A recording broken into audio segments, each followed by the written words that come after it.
Hello, everyone, and thank you so much for joining us for this webcast that will be focusing on the importance of community consultations in the U.S. refugee resettlement process or network. My name is Margie McHugh. I'm the director of MPI's National Center on Immigrant Integration Policy, and I'll be moderating today's webcast. If we could advance. There we go. So just a few housekeeping items. If you have any technical or other issues, please email us at events@migrationpolicy.org. We'd really love it if you would ask questions using the Q&A function throughout the webinar. It helps us sort of pull together different topics that we can see that folks are most interested in. So please send those to events@migrationpolicy.org.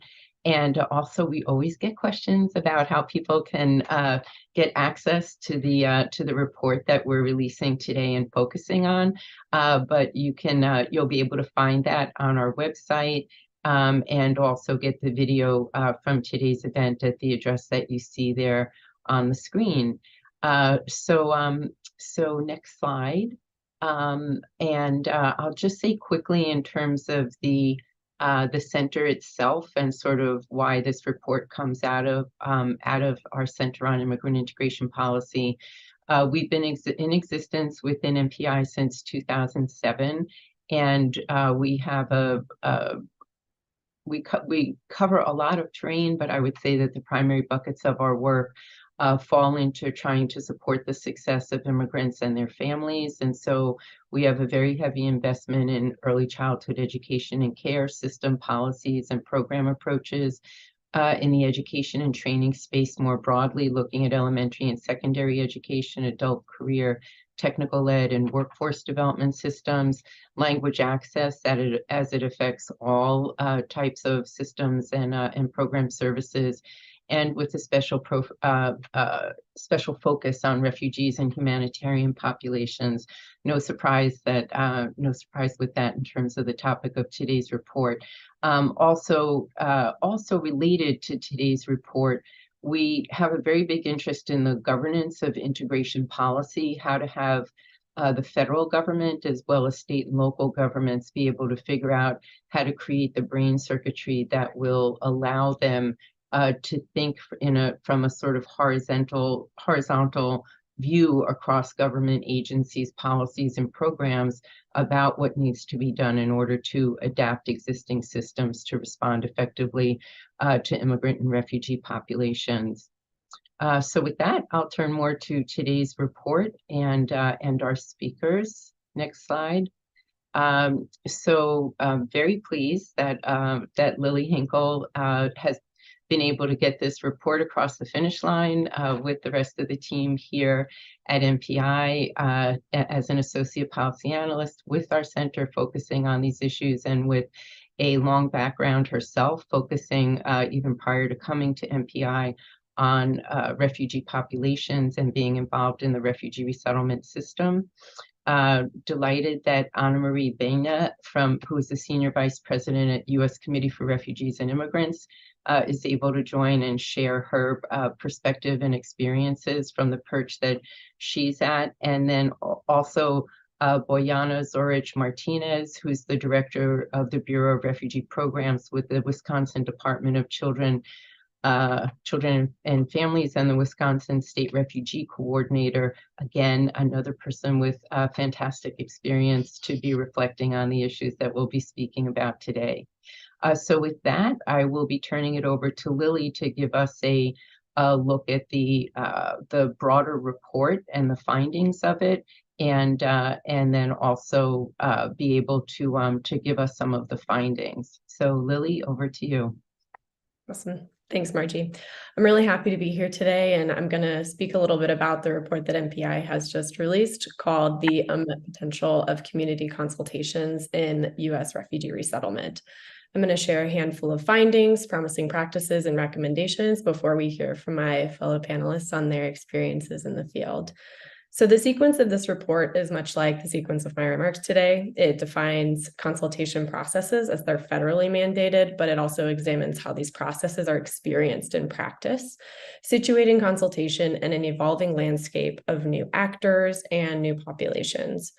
This report identifies key findings and presents recommendations for various stakeholders as informed by a wonderful group of study participants whom I am very appreciative of for sharing their insights. These participants represent a range of stakeholders at local, state, and federal levels, including individuals who work directly in resettlement, but also folks who are working in local systems that serve refugees amongst many other populations. So, next slide, please. What is consultation?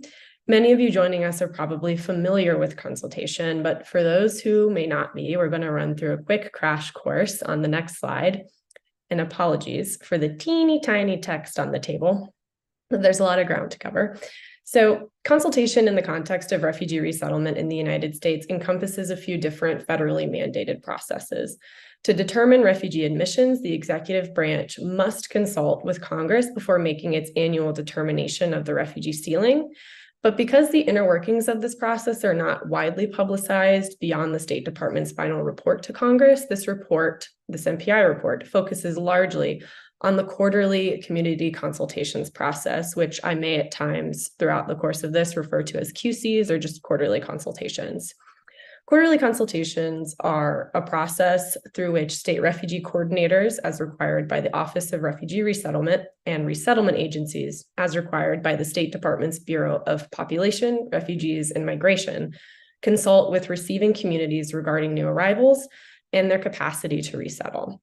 As you can see on this table, there's a lot of similarities between these two processes, requiring nearly all of the same invitees and on the same quarterly cadence. On paper, QCs intend to discuss and plan for recent and projected refugee arrivals. However, this is not how it always plays out in the field. Next slide, please. So the issue of consultation has increased in saliency as resettlement and the immigration landscape more broadly has undergone some pretty significant shifts. Since 2021, we've seen the arrival of new populations like Afghan and Ukrainian humanitarian parolees and significant upticks in the arrival of familiar populations like asylum seekers and unaccompanied children released to sponsors in the United States. In addition to these increasing numbers across the board, the resettlement program is adjusting to new actors performing resettlement between private sponsor groups and financial supporters for certain population-specific parole program beneficiaries. There are more people outside of the resettlement circles traditionally navigating local integration systems, arguably than ever before. And all of this, too, is taking place as resettlement continues to scale up to meet the need that the presidential ceiling has been set at. And this is all happening amidst United for Ukraine operations and in the wake of Operation Allies Welcome to emergency resettlement initiatives. And though this period of reconstruction continues, the effects of Trump-era policies and the coronavirus pandemic are still being felt across systems and the resettlement network as they try to recover from losing offices, losing staff during a rather turbulent time in resettlement. Next slide, please. So given the context of this evolving landscape, which I know at times can feel like a moving target, the importance of effective coordination and sensible communication really cannot be understated. So one of our first findings underlines this urgency, revealing that relationship building outside of QCs is critical to resettlement. Consultation in most places establishes a baseline where at least 4 times a year, key stakeholders gather to talk about resettlement. But as many study participants suggest, consultation is actually happening all the time in many places because of how deeply relational resettlement is.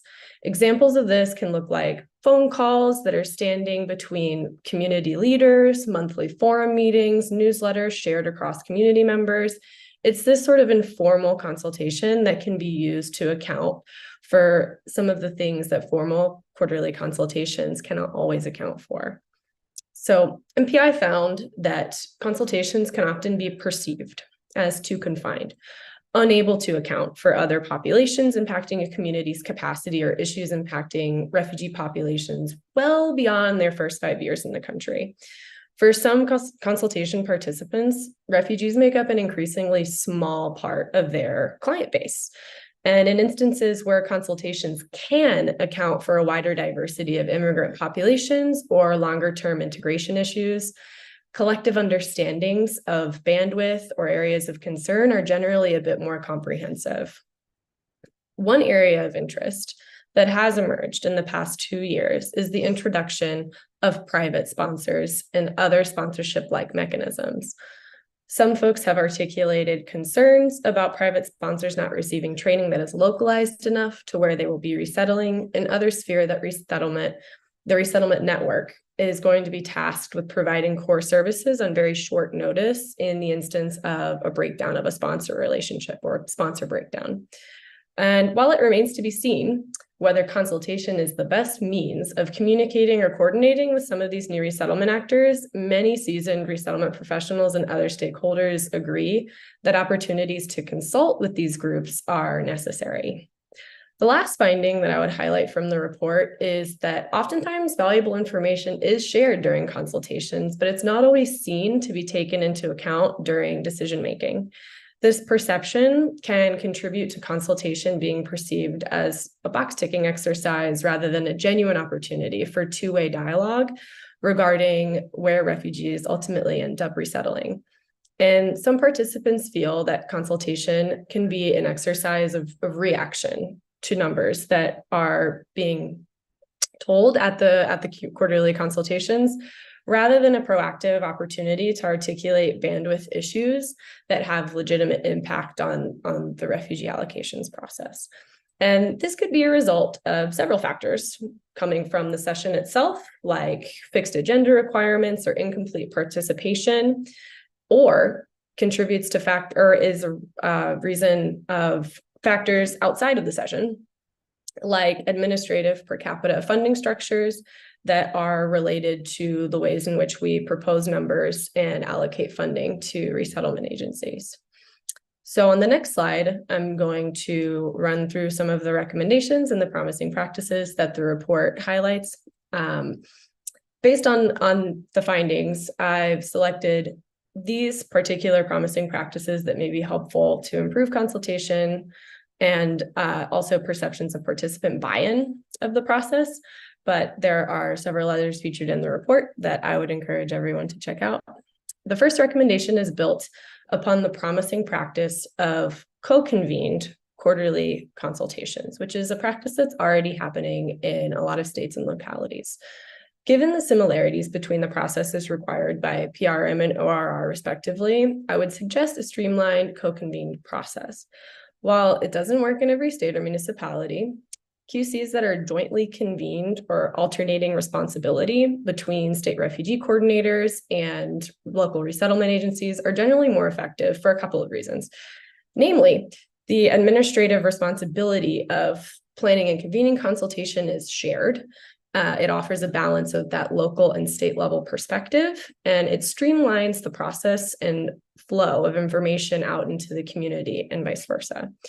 I understand that ORR alongside PRM are currently considering streamlining the process, as the report recommends, pending comments on a notice of intent to change the language that we see in ORR's state plan currently. While co-convening can relieve some of this administrative burden, it also is recommended in the report that ORR and PRM designate funding to support ongoing consultation activities. In state refugee offices and resettlement agencies that are able to hire staff solely dedicated to consultation and other forms of community engagement, the QCs are generally found to be more efficient and more comprehensive.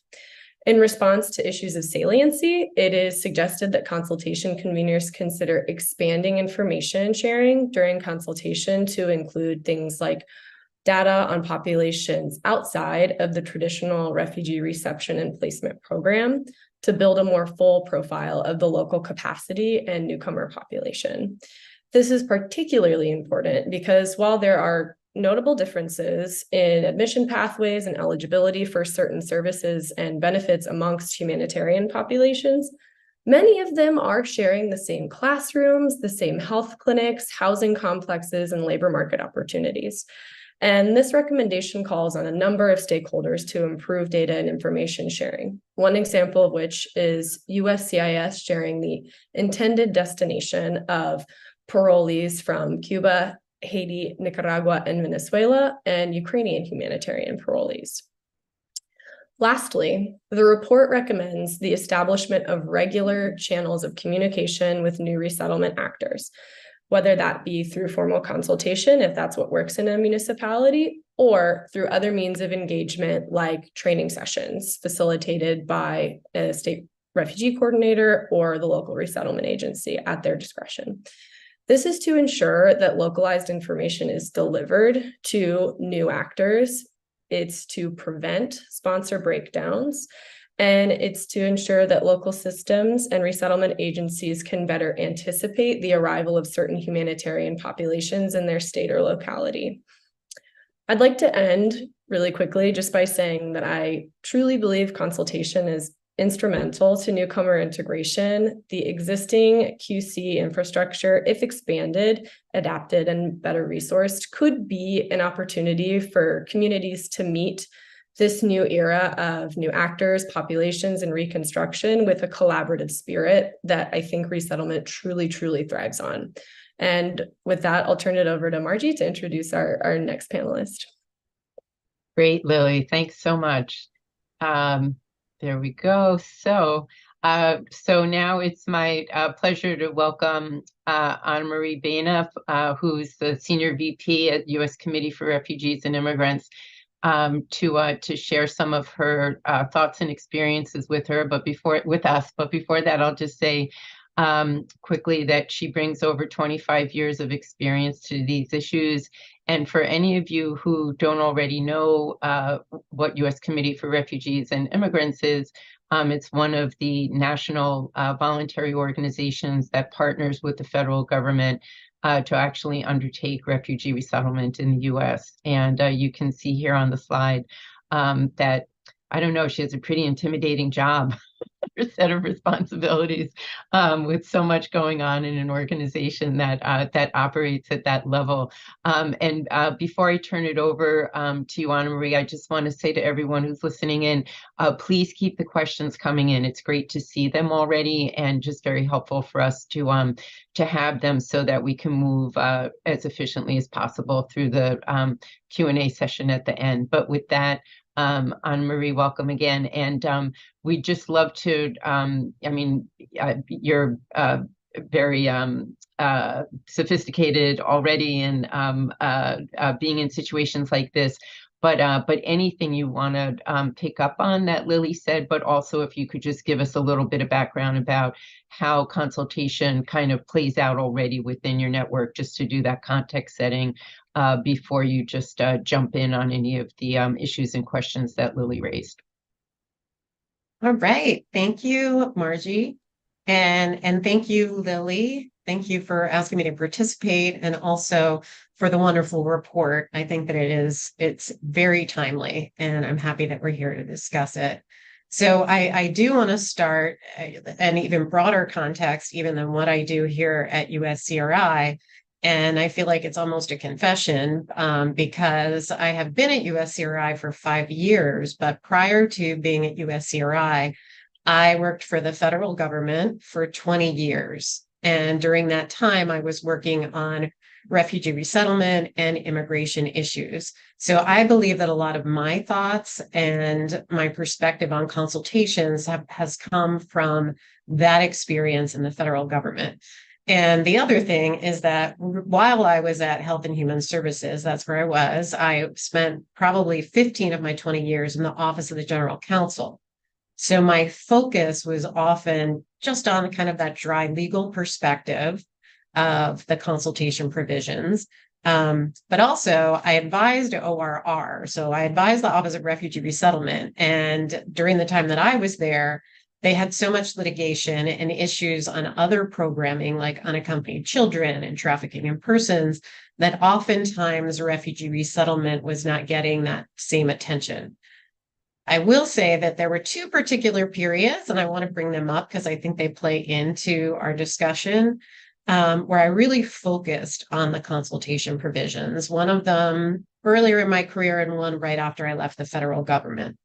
So the first was in 2009, and also like the preceding two couple of years. There was really very limited consultation going on at all, federally, state, locally. I won't say there was no consultation, but there was so little consultation between the Office of Refugee Resettlement and the State Department's PRM that it really was a hindrance, I think, to the program. And I think that State Department became quite aware that folks were concerned about this and convened a review. And they had invited a handful of state refugee coordinators. I can't remember all of them that were there, but a number of the resettlement agencies and ORR and PRM, and they came together. And there was a real, I won't say outcry, but definitely strong feelings by state refugee coordinators that they just weren't being included. And it was doing a disservice to refugee resettlement. And of course, I think that at the time, the Office of Refugee Resettlement felt very much the same way. And so everyone really wanted to ensure this coordination. I feel like those were the beginnings of some of the changes in the policies that followed, and also a GAO report and some individual reports by different agencies. So that was like a one extreme where I really feel like the consultation was missing. And the second time that I think about is in 2019, right shortly after I left the federal government.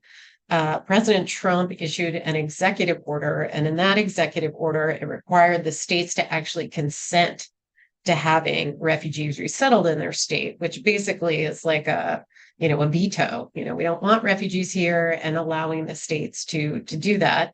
And of course, from my perspective, that is a dramatic and completely inappropriate swing and a misuse of that provision of the law. And it didn't ultimately turn out to be used. But I think it is important to look at that. And that's what I meant about when I was talking about Lily's report being so timely. Today, if you turn on the news today or you look at social media anywhere, we're talking about other newcomer populations, with states being very anti those groups and states really pushing back on new arrivals. And in 2019, that happened through an executive order on refugee resettlement. And I think those two dramatic turns are what, when I think back on my government time, what I think about on consultation. And so now that I am at USCRI, I believe that there's an attempt now to make the consultation provisions work. I don't think we're at either of those dramatic ends of the spectrum. And for USCRI, for me, from where I sit, I'm at our headquarters in Arlington, Virginia. And USCRI has local resettlement through its own field offices. So we have a lot of field offices across the country.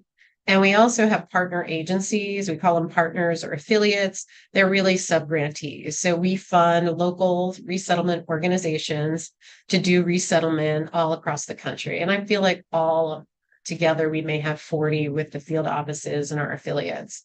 So those folks are really the ones that are doing the consultations with state refugee coordinators, the health coordinators, the local communities, the local service providers. And what we have at USCRI, we're requiring our affiliates and our field offices to report to us here at headquarters. Have you done the quarterly consultation? Who is there? And going through the requirements that we have from State Department on the consultation provisions. And then we take that report and we give it to state and say, yes, here's what happened with the consultations. So it very much, I think that there's a piece in Lily's report where it talks about checking a box. And for me, sitting at headquarters right now, I do feel that a lot of that consultation that's going on is that box checking. And some of that may be because of where I sit, but I also feel like as it's making its way from local to the National Resettlement Agency, then to be, by the time we go through all of that, it really does feel like box checking. And I would say I totally agree with Lily about the worthwhile consultations that happen in refugee resettlement usually occur more organically. So when we know we need someone else's expertise or their knowledge, it's picking up the phone and it's the informal as opposed to the requirement and the box checking. And those consultations are more meaningful.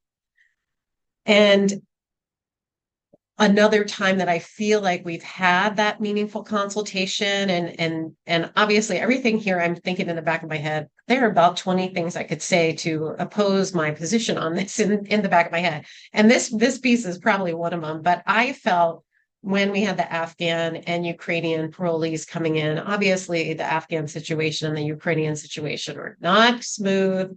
We're all here to agree that we know that that's true. But I think that at that period, we did see some excellent consultation and collaboration. And in particular, I really appreciated ORR just had a Friday meeting and everybody was there. Health coordinators, all the federal government agencies. I mean, the fact that we had all federal government agencies and the state, like everyone together. And there was important information shared. It was kind of like you had to be at that Friday meeting.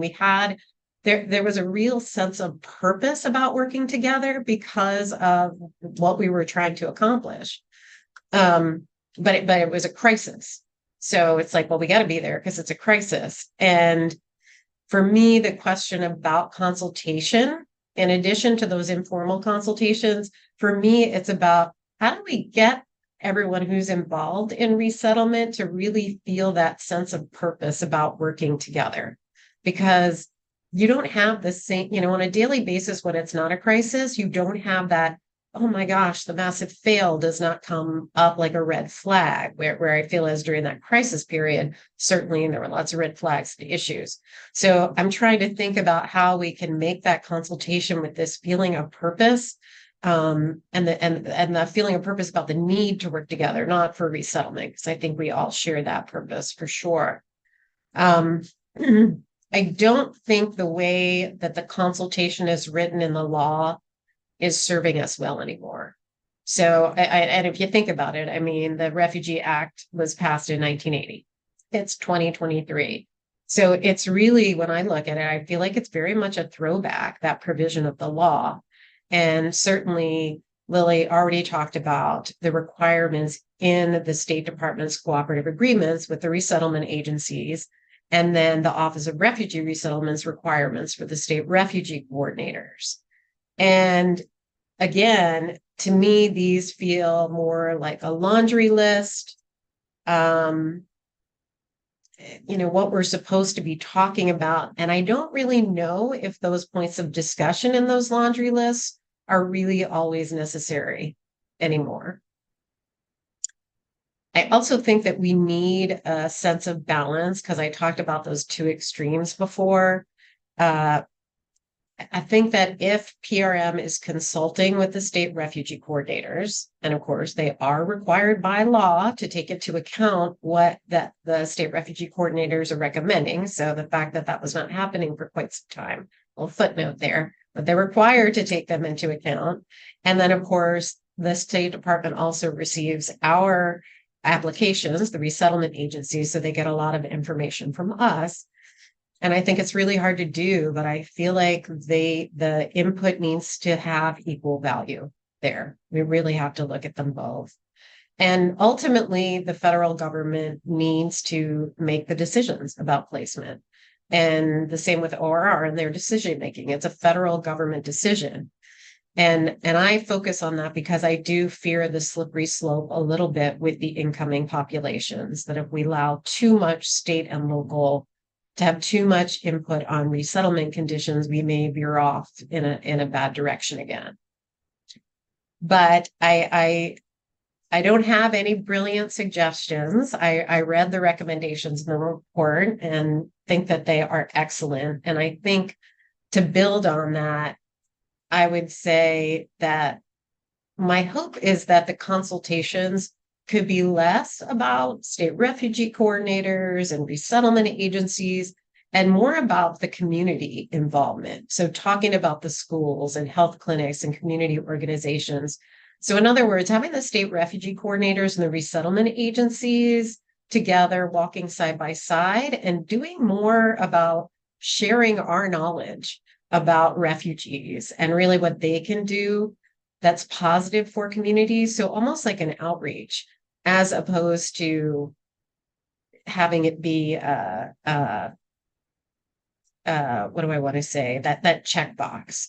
So really more of an outreach, positive, sharing about refugees, and working together. And so I will leave it there because I know we have lots more to cover. Thank you. Great. That was really thought-provoking and helpful, Anna Marie. So what a tee up for you, Boyana. I'll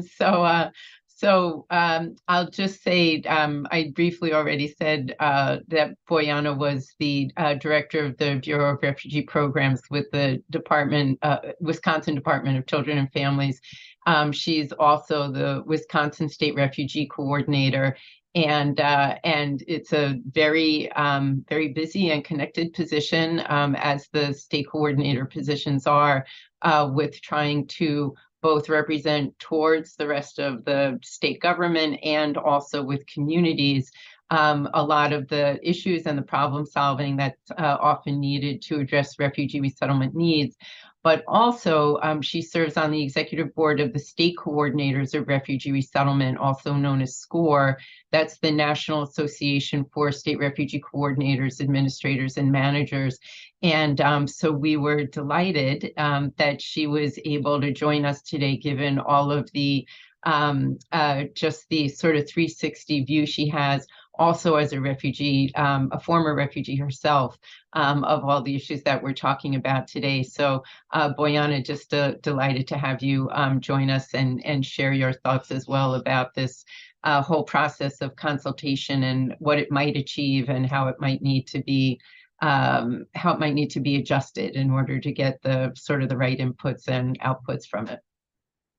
Thank you, Margie. Hello, everyone. It is always good to be in your company, Margie and Lily and Anna Marie, of course. Anna Marie, I don't know if you saw me, but I kept nodding to pretty much everything you said. Definitely in agreement with all the things that you've pointed out, and it's just so good to have all the different perspectives. So as Margie said, my name is Boyana Zoric Martinez, and I play a couple of different roles within both our state government and then also nationally. We are Wisconsin is a state administered state, which means that really the responsibility of the state refugee resettlement program lives within the state government. And so we are federally funded by the Office of Refugee Resettlement that was referenced before. And again, it's great to see the parallel of how the National Resettlement Agency like USCRI function under the umbrella of the Department of State, and then how the state refugee coordinators function under the umbrella of ORR. So again, great perspectives.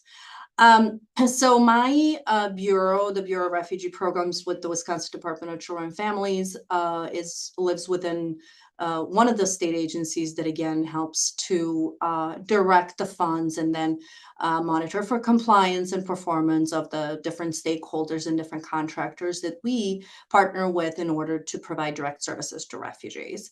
My bureau is about 14 people strong.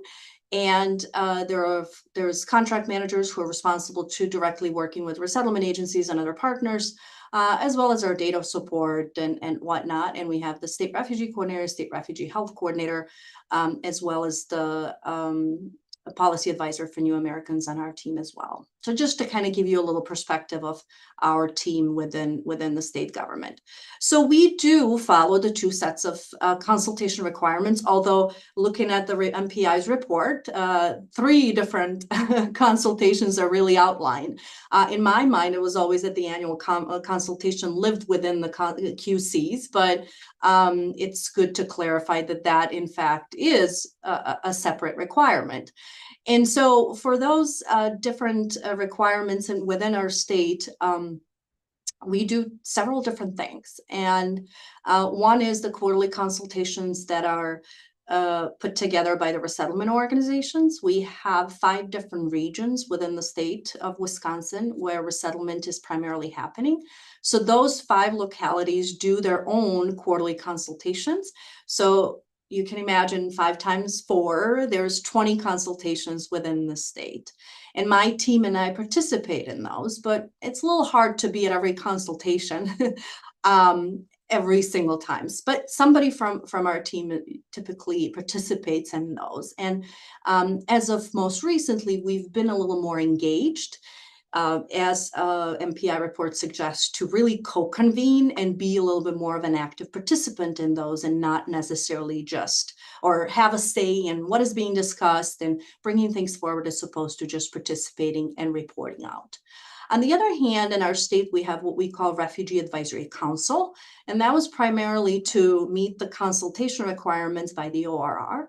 And this was, again, before my time. So when I came on board, kind of adopted that model where the Refugee Advisory Council meets 4 times or quarterly across the state. And we travel from region to region and engage with leaders from all the different organizations and stakeholders, technical college systems, our workforce agencies, our TANF agencies, and other partners who provide direct services to refugees. But this is more so a leadership type structure to engage with the state refugee coordinator and advise the state refugee coordinator of what is happening in the state. That particular body forms different levels of subcommittees that specifically focus then, that branch out and focus on things like housing and education and mental health and so on. So we've identified over time some challenges with both. With QCs and particularly, as Anna Marie said, and the report by MPI, it feels like there is a check a box, a formality of just, having to attend the QC and not necessarily engage in a way that feels more productive. No staffing is dedicated to planning, again, to the point that Lily has made about, sometimes it feels like an afterthought. Sometimes it feels like it's a last minute put together because there are just not resources in the staffing to put into that. So people who are already doing the gazillion other things now are tasked to put together quarterly consultations as well. Feels like a one-way communication, too prescriptive, not necessarily time for dialogue. And we struggle with including the refugee voice in the conversations. No space for problem solving, and quite frankly, not aligned with the annual consultation. So sometimes the timing is off to when the abstracts are done and so on. And sometimes lack of engagement from local officials, lack of resources, and not necessarily being inclusive of humanitarian parolees and other populations that we've been seeing recently. And I'll address that in a minute as well. But those are some of the challenges that we found with QCs over time. And then similarly with the Refugee Advisory Council, no staffing and resources dedicated to putting together RACs. So again, it feels very much something that we need to do as opposed to something that we want to do to proactively think and talk about how to address the needs of the incoming population. We're struggling to find the right balance about how big of the table needs to be. It includes leaders only. So question is how much of that travels down to the front staff. And then again, lack of information and data on humanitarian parolees and other populations that are coming to our state. So in all that, we've learned that the consultations cannot be quarterly. As there's so much going on, we cannot just rely on quarterly consultations for the information to travel. So much going on and things are changing so frequently that they must be ongoing if we want to ensure that, again, the communication travels, that we are problem solving and addressing the real needs of the populations that, again, we're seeing in our states. So in our state, we created different platforms in order to make sure that, again, that consultation is happening not just quarterly, but happening monthly, happening weekly, happening biweekly. And so when COVID first started, we put together, and we all went remote for the most part. We put together what was at first weekly contractor calls. We called it contractor calls, later on stakeholder calls. And now those are monthly calls where the state refugee coordinators, state refugee health coordinators provide information virtually, and then engage with stakeholders across the state to be able to give information, to problem solve, and raise questions and concerns on specific areas that they're struggling with.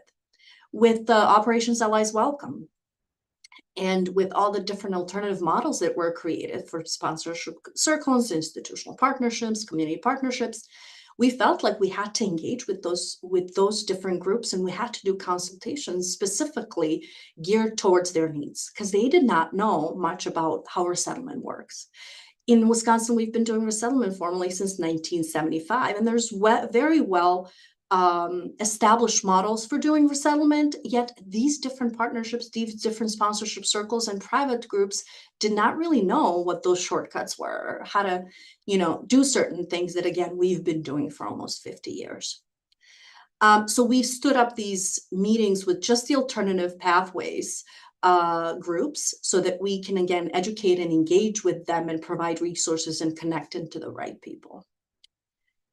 We've also instituted a biweekly refugee directors meeting, Refugee Resettlement Agencies directors meeting, where I meet. In fact, just after this, I'm meeting with the directors of the refugee resettlement agencies across the state to, again, discuss those things on different levels and to make sure that their needs are met. And then we talk about issues like some of the things that we're currently dealing with certain groups that are not necessarily pro-immigration and pro-refugees in our state. So a lot of different issues that we deal with as they come, but then think about, consultations, think about the numbers, think about changing environments. And then I've worked very hard with CSH and Welcome Corps to make sure that we have some level of information shared and data shared on those groups that are establishing in our state as private sponsorship groups, and then having connections with the private sponsorship organizations who are acting, again, in our state, to be able to sit down and talk to them about the things that they know and the things that they don't know about resettlement. So when they're approved to welcome people from different parts of the world, how is it that we can connect and provide those resources as again, the state entity that's been doing this for a very long time? And then we have immigration advocacy groups that we engage with directly with the governor's office to now talk about these other populations, because it's not all about the refugees and SIVs. We now have learned that they're a portion of what we are welcoming and will be welcoming in our state, but there's so much more that is out there. And so I personally encourage my contract managers to know how their agencies breathe. And I do believe that this is in the report as well. By knowing how each one of these contractors are doing their work and what their needs are real time really helps us get in front of the issues as opposed to react to them. So again, consultations cannot be quarterly in the ever-changing environment. We have to figure out ways to engage. Anna Marie brought up Executive Order 13888, which if you woke me up in the middle of the night, I will know it.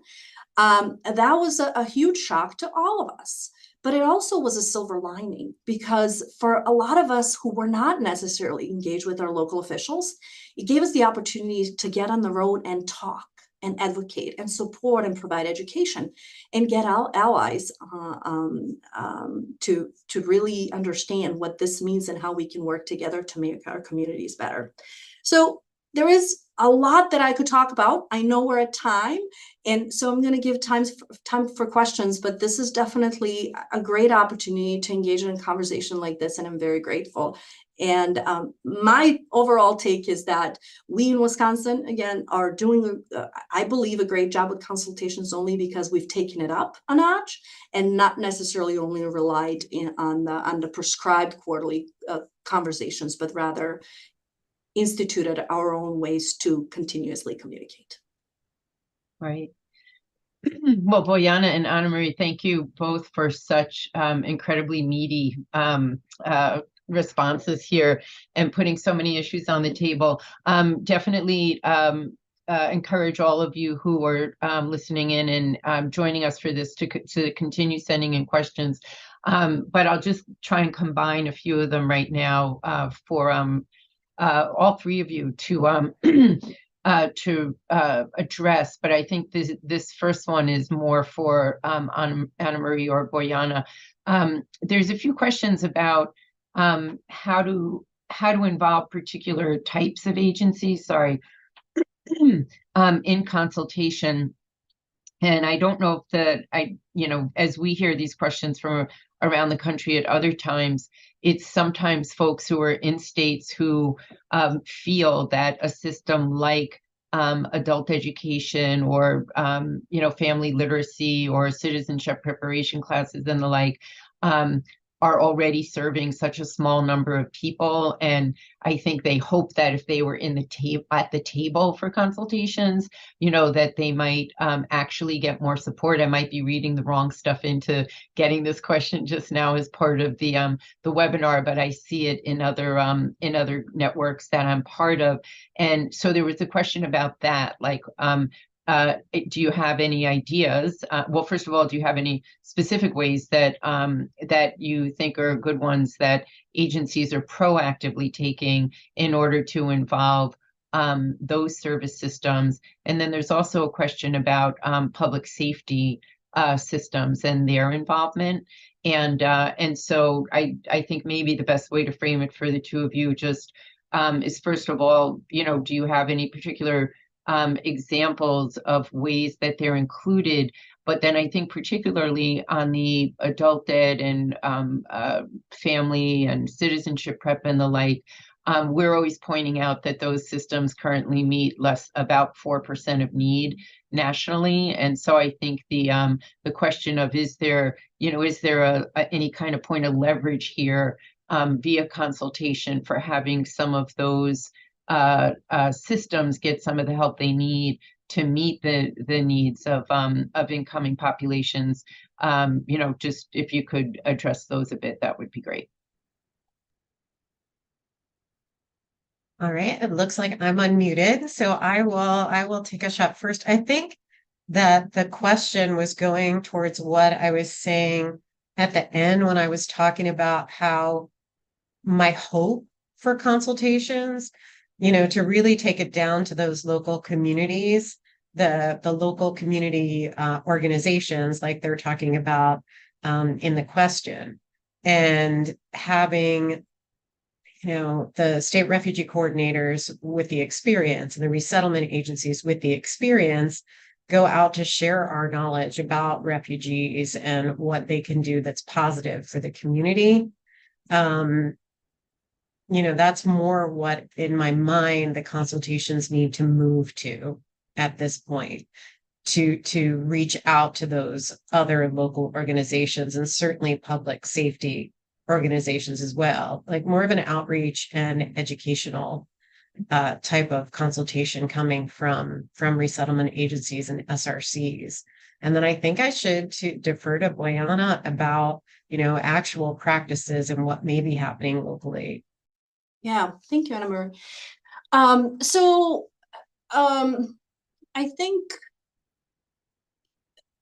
I think it all falls on relationship building. I do believe that the role of the SRCs have changed over time, and then especially in the last 2 or 3 years with the Operations Allies Welcome and U4U and some of these other alternative pathways and whatnot, that put SRCs really in the middle of it. in a lot of ways, we are the center of gravity for all things refugee resettlement in our state. And I think it really is all about relationship building with, especially if you're placed in the state government, like we are. Not all states are. There's about 15 states out there whose state refugee offices live within the replacement designees, which means that a resettlement agency really takes on that role. So they may not have those relationships that we do in our state as a state administered office. But again, I really do think that it's all about making those relationships and starting from what one knows. So, for example, we start our circle with those contracted partners, and then those contracted partners identify where the issues are and where there are gaps. And then we answer to those gaps by inviting more people to the table and saying, oh, we don't know much about mental health for whatever the case may be, like domestic violence issues in a specific community. Who are the people that we need to reach out to in order to provide more education and bring them to the table to educate this population on what this means? And then I think that's how the table gets bigger, and that's how more people get involved and address the specific issues of specific populations. In our state, we, for example, had, since I mentioned domestic violence, we had one group that we were experiencing that week, or hearing from service providers, that there's this one refugee group that was experiencing a high degree of domestic violence based on the public safety calls and other things that they've seen. But we did not want to go back and prescribe this to the group, but instead wanted to learn from the group about what is happening and what makes them such a strong community, but where are the issues and the weaknesses that they see that they're struggling with. So we had some just public forum meetings with this population to identify what their needs are. And then we started by peeling the onion and helping them to identify those needs. And then we reacted to them by bringing the experts, not only from the state, but from community agencies and others, to again answer those. So I think the state refugee coordinators have a lot of say and a lot of power in helping to build those relationships, and then using those relationships to help navigate the issues and the concerns that the population may be facing. Great. All right, so I'm going to touch a few points here, setting things up, I hope, for the three of you. So, Lily, I thought maybe you would be best to start us off on the questions that are asking about frequency, modality of meetings. That would be ideal, just given how many folks you interviewed for the report, and I know you heard about that. We also have a number of questions about how to include refugee voice that I think Boyana and Anna Marie, will turn to you with those. But then I just keep feeling, looking at all the questions, that, in a way, the report just kind of makes clear, wow, there's all these other systems and partners, and how do you bring them to the table well? And, then we're going to try and talk now about bringing refugees in and the like. And then there's all the questions about new populations. So I think the whole issue of what would it look like to really resource this function, to try and have folks feel that that the process is really robust and helping to solve problems, is kind of where everything winds up. So I think I'll just ask all three of you, to sort of make your way through like all these kind of demands and questions about if we are talking about how it should change, in a sense, what do we know kind of structurally, the point I was going to pitch to Lily right now. But then this question of refugee voice is such a big one. And then additional populations. And then also what is the, how do we get to the kind of resource question, I think is how I think we need to round the bases here to do justice to all the questions coming in. So Lily, you first. Okay, I will start with— Solve it all, you guys. Here we go, 10 minutes. I'll solve the problem right now. No, I will start with a couple of the logistical questions around what modalities are working and what cadence is working. Because I do totally see and understand the question on meeting fatigue, and I think it's a very legitimate concern amongst especially leaders that are typically represented in these meetings. So I think that's where the streamlining of processes becomes really, really important. Especially if you're just looking from a compliance perspective. If you're just trying to meet compliance standards, streamlining that as quickly as you can is, I think, a wonderful approach to reducing some of that meeting fatigue, because we know that informal and organic consultation is happening all the time as well, in addition to those sort of formalized processes. On the subject of virtual versus in person, I talk to people who are doing both, and I think the downsides to virtual are definitely that you lose that human to human interaction and some of that relationship building that's really important. But on the other side of the coin, virtual tends to have higher participation, higher representation, because people don't have to travel and it's easier to just jump on a Zoom call. It's also nice to have some of those breakout functions to do topically oriented discussions that may be a bit harder to wrangle when you have a room full of 50 to 60 people. But again, I think there's downsides to both and upsides to both. And I've noticed a couple of folks that do hybrid modalities, where they alternate between in-person and virtual. So it makes the lift of going to an in-person meeting a bit lighter if you're only doing it twice a year. And the other question that you asked, Margie, that I'll address, because I do think Boyana and Anna Marie are better suited to talk about the centering of client voices in these processes. I think that consultation, if it is better resourced and adapted to meet some of these larger tension points in the landscape, like new actors, new populations, I think that it would be wise for us to use an existing infrastructure that we already have and just build on that, create better technical assistance resources around it, resource it, guidance, all of your typical tools of the trade to try to expand a process rather than wiping the slate clean and rebuilding it from the bottom up. I mean, I think we've seen this work in Native American consultations between the federal government and tribal governments, where that existing process has been, in the books for a really long time, but it's been rewritten and adapted so frequently to reflect the needs of the people that are participating in it. And I think why not do that with our refugee resettlement consultation processes? But I'll turn it over to Boyana or Anna Marie to weigh in.